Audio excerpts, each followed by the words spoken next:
just here to discuss the Triumph Bobber Speedmaster, which I rode in California at the start of the year. And John, you rode the sister bike to this, which is the Bobber Black. Yep, yeah, earlier in the year in Spain, yes. And how was it? I love the Bobber Black.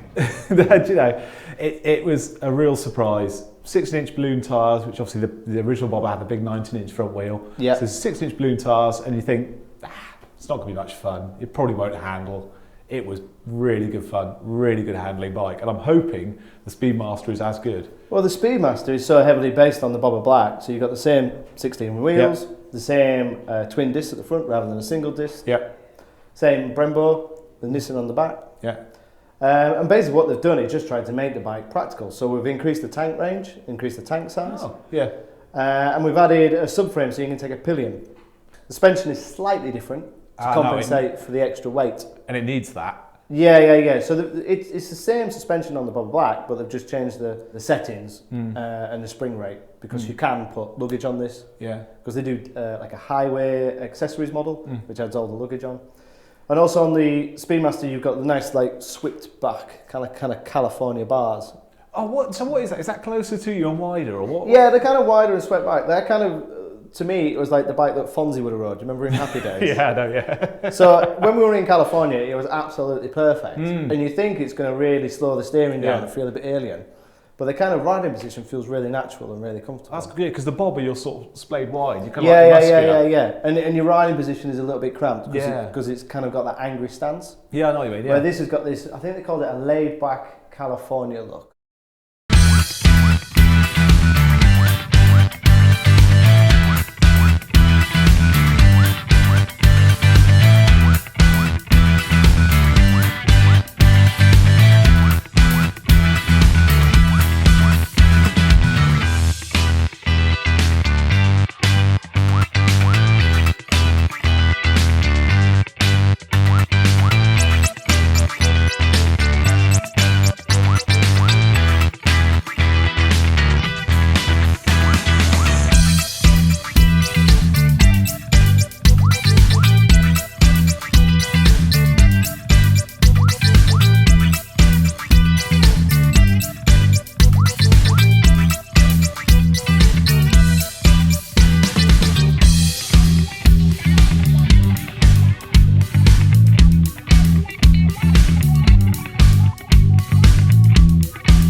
Now Ferrari has introduced the 812 Superfast.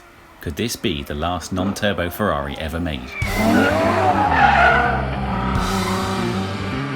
No prizes for guessing that the Superfast is the replacement for the F12 and follows broadly the same brief. Front mid-engined, large capacity V12, rear drive and a degree of GT comfort to go along with walloping performance. Hot laps of Ferrari's Fire Rhino test circuit revealed even greater depth to its ability. It's as happy responding to measured, precise inputs as it is to outrageous drifting. The 812 is an impressively complete machine. Although not as agile as the 488, it can deliver similarly sized thrills, yet is easier to live with and far more practical. But the biggest problem for the Superfast is that it lacks a credible rival. So if you have the necessary £257,331, I highly recommend picking one up.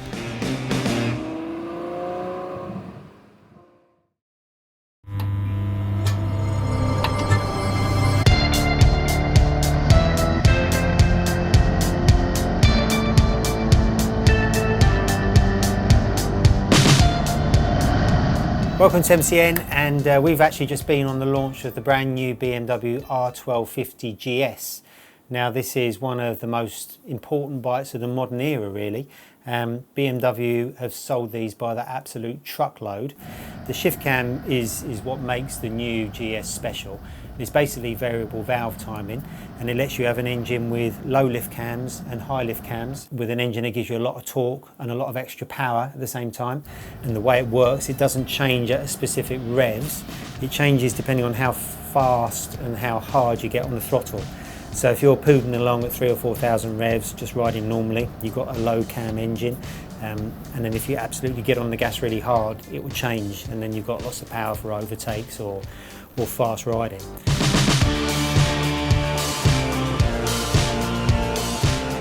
Nothing else has changed. So it's the same chassis, same suspension, same everything. So it rides just the same. Variable valve timing, GS is here right now.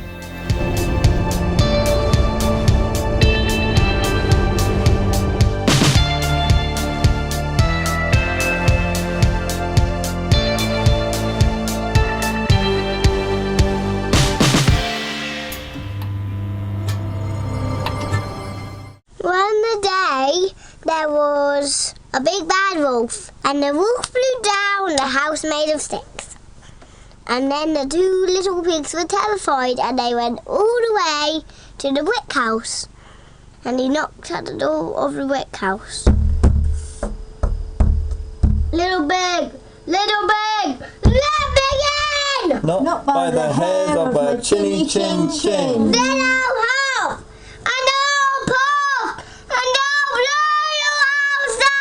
Oh, run! Run! Aha, it's not working.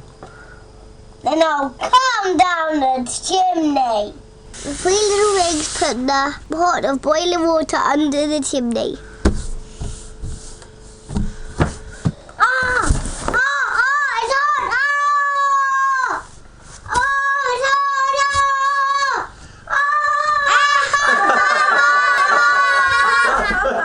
And they never saw the wolf again.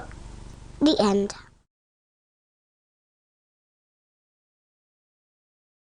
Go. You've got a mask on.